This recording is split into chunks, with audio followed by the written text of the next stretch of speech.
Kedatangan geng motor membuat warga berhamburan menyelamatkan diri. Dalam rekaman kamera pengawas terlihat kawanan geng motor yang tiba-tiba datang membawa senjata tajam.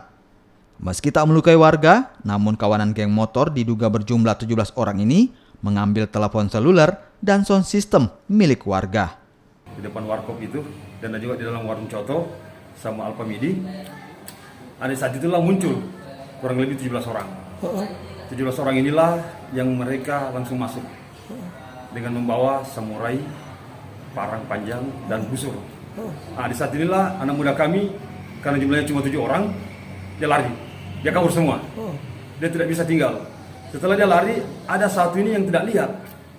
Yang tidak lihat inilah yang tinggal dia, akhirnya HP-nya diambil. Di warung itu diambil ada HP, ada sound kecil. Di tempat yang anak situ duduk ramai-ramai dengan temannya. Seperti hari biasanya kan aman saja ini barang.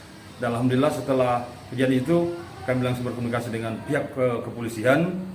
Namun dalam hal ini karena telat mereka harus lolos. Penyerangan yang terjadi di Warung Coto Kabupaten Maros, Sulawesi Selatan ini telah dilaporkan ke polisi. Warga berharap para pelaku segera ditangkap karena sebelumnya juga pernah terjadi penyerangan dan hingga kini pelaku belum juga terungkap. Aziz Hamid, Kompas TV, Maros, Sulawesi Selatan.